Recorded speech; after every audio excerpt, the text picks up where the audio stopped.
नमस्कार, बहुत स्वागत है आपका। मैं हूं आपके साथ ज्योतिष गुरु शिरोमणि सचिन। मित्रों, दीपावली के पावन पर्व की आपको ढेरों शुभकामना। भगवान मंगल मूर्ति के साथ ही देवी महालक्ष्मी का परम आशीर्वाद आप और आपके परिवार पर बना रहे, ऐसा ज्योतिष गुरु आपके लिए कामना करते हैं। मित्रों, हमारे हिंदू धर्म में दीपावली के त्योहार को विशेष तौर पर बहुत महत्वपूर्ण माना गया है। बहुत ज्यादा इसकी महत्ता है। कार्तिक मास की अमावस्या तिथि पर महानिशा काल और स्थिर लग्न में, साथ ही प्रदोष काल में भगवान गणेश और देवी महालक्ष्मी की पूजा अर्चना की जाती है और दीपावली का ये जो पर्व है खूब धूमधाम से मनाया जाता है, जिससे संपूर्ण वर्ष हमारे घर में महालक्ष्मी की कृपा बनी रहे, धन धान्य की बरकत हो और परिवार के सभी लोग स्वस्थ रहें। इसी दिन भगवान श्री राम ने रावण पर विजय प्राप्त करके अयोध्या वापसी की थी। उन्हीं के आगमन की खुशी में यह प्रकाश का पर्व दीपावली के रूप में मनाया जाता है और आपस में खुशियां मनाई जाती हैं, मिठाई का वितरण किया जाता है और एक दूसरे को लोग उपहार देते रहते हैं। इस साल कार्तिक अमावस्या की जो तिथि है 12 नवंबर 2023 को दोपहर 2:43 पर शुरू होगी और 13 नवंबर 2023 दोपहर 2:56 पर समाप्त होगी।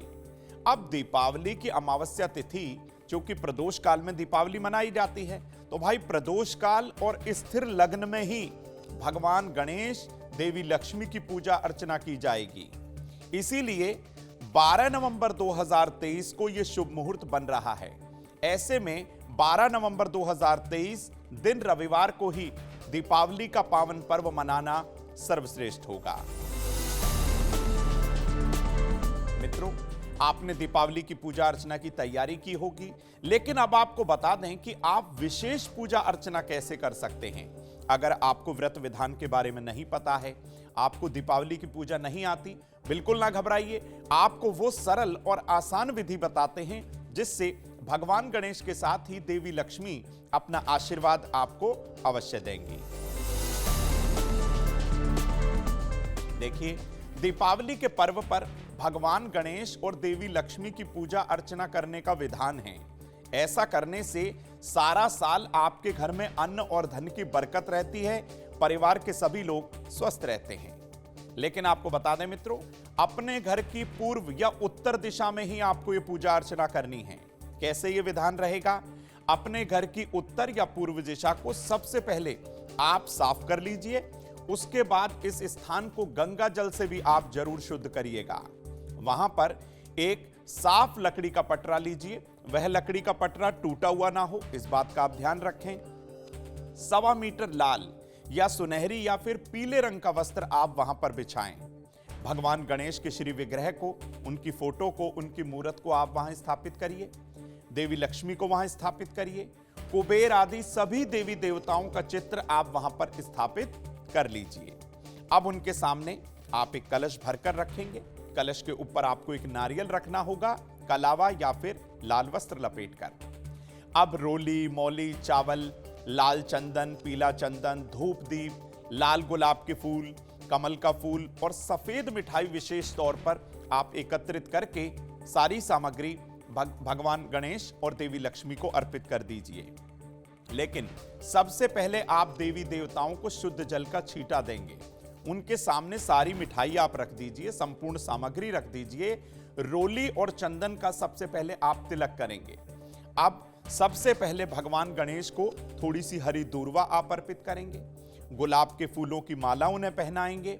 मोदक यानी कि लड्डू उनके सामने रखेंगे और ठीक इसी तरीके से देवी लक्ष्मी और भगवान कुबेर आदि सभी देवी देवताओं को लाल गुलाब के पुष्प या माला आप अर्पित कर दीजिए।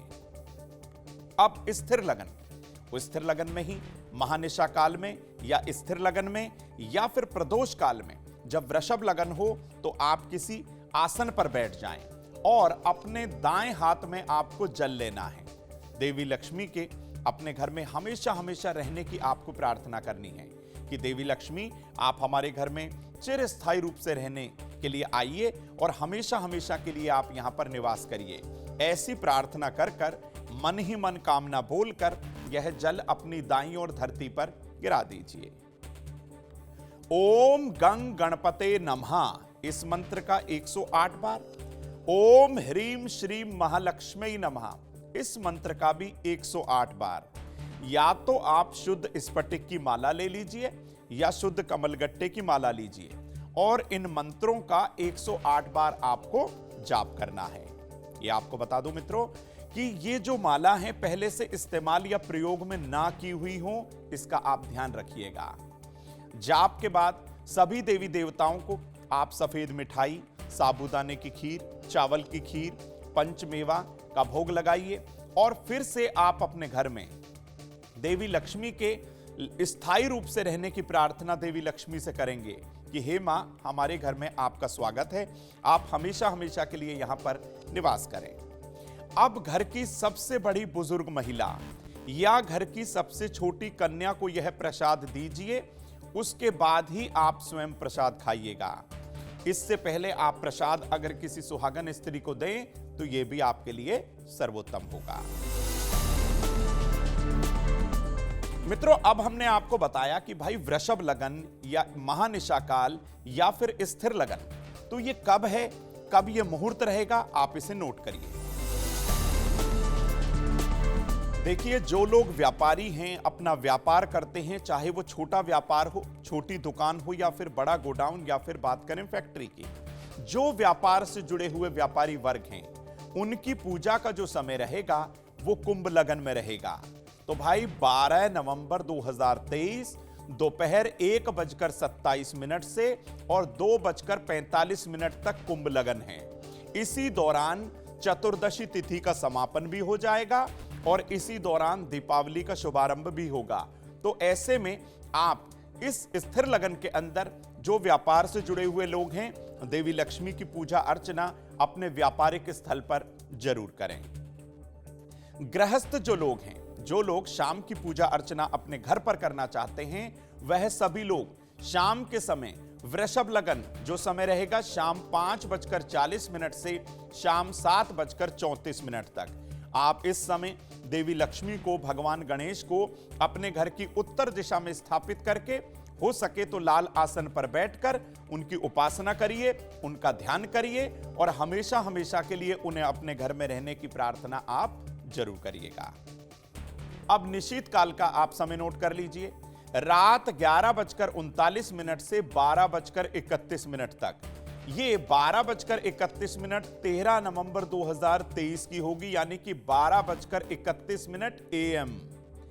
अब महानिशा काल जो रात्रि का समय रहेगा, उसका समय और मुहूर्त आप नोट करें। 13 नवंबर 2023 को सिंह लगन रहेगा, यानी कि 12:13 AM से और 2:25 AM यानी कि सुबह तक।